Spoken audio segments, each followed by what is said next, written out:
Hello there and Happy New Year! And look, another video from me, and you didn't even have to wait a lifetime for it.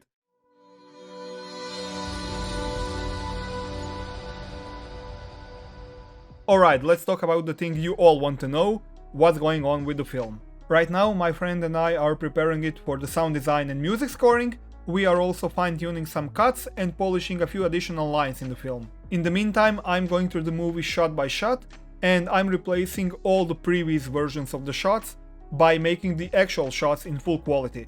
Speaking of quality, I'm also doing a quality control, or simply QC, on every single visual effects shot in the film. And that means I'm checking every single aspect of each shot and making sure it holds up both technically and artistically.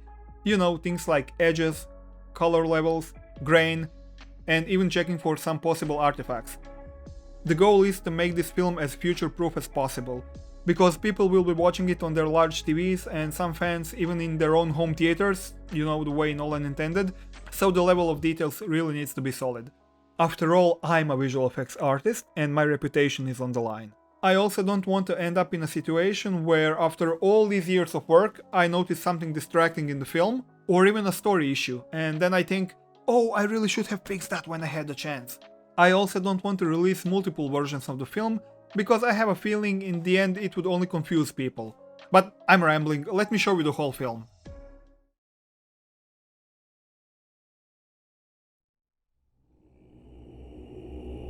No, the editing timeline of the film. What you're looking at is the complete editing timeline of Trials of the Master. Shots marked in light blue are taken directly from the series, and they already work for the story as they are. Shots marked in pink or dark green are the new visual effects shots. Dark green label means they are fully checked and ready for the final version, while pink shots still need a bit more QC work.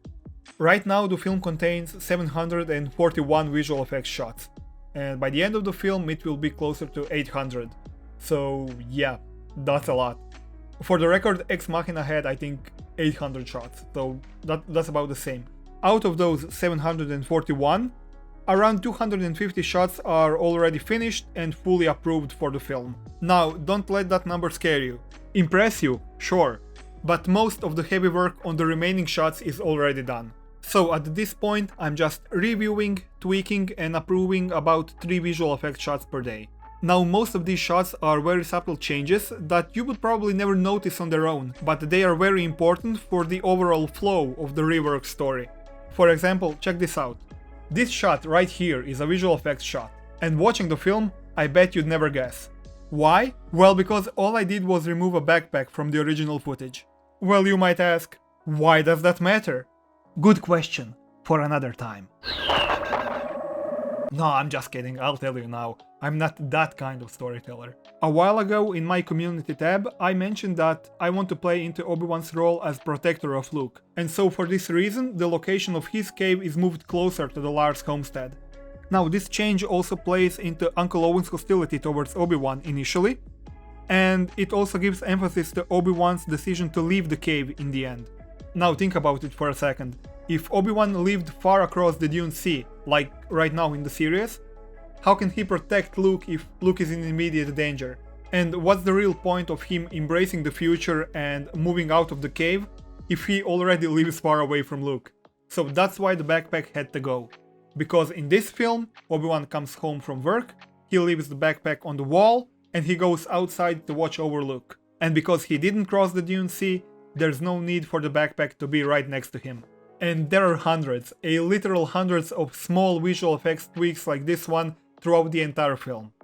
Now, of course, being a Star Wars project, this film is a visual effects heavy. I mean, it's a sci-fi. But none of the effects should feel flashy or distracting or in your face, and they are here only for one reason, and that's to fully support the story. And now for the question everyone's asking, the release date. After 3 years of work and 3 attempts of me announcing it, I'm not falling for that trap again, and I realized it would be very unfair from me to do so at this point. And here's why. Now I'm fully confident at directing, story rework, editing, visual effects, but that's not everything a film needs, not even close. What about sound design? What about music? Without those, there is no film.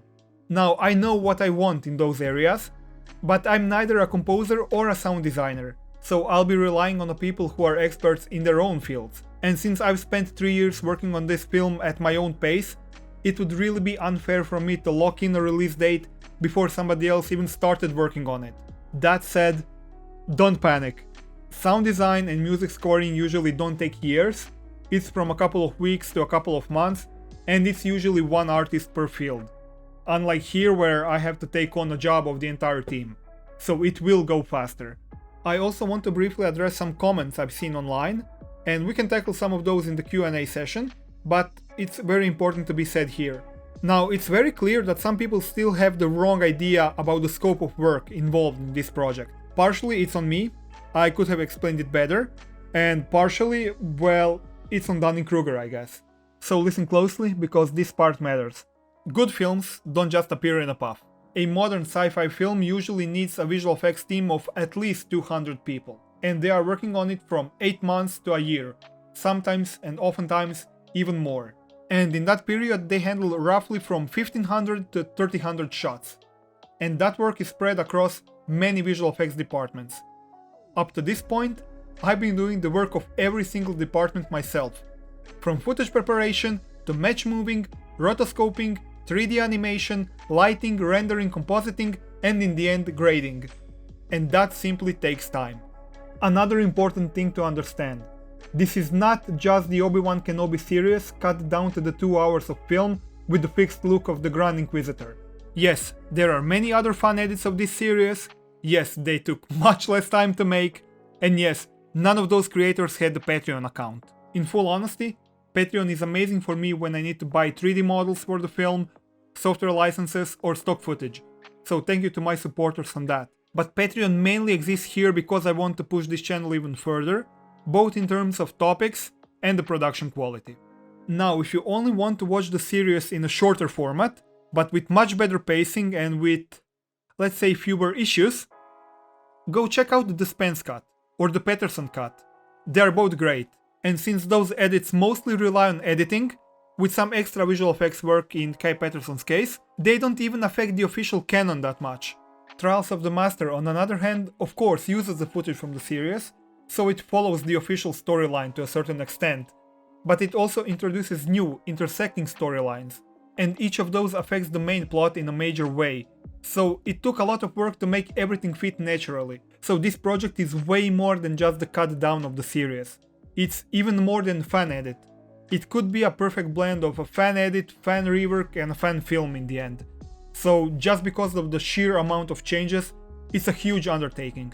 And speaking of canon, well, of course, for that reason it's not the official canon, unless you take it that way. But it was designed to be the perfect bridge between the prequel trilogy and the original trilogy. Of course, with paying respect to the canon of Rogue One, Andor, Rebels, Clone Wars, and with a little bit of cherry picking from the EU. And that's it for this video. Have a good one and see you soon. So, just realized this fell down some time ago, so I guess I have to do this video all over again.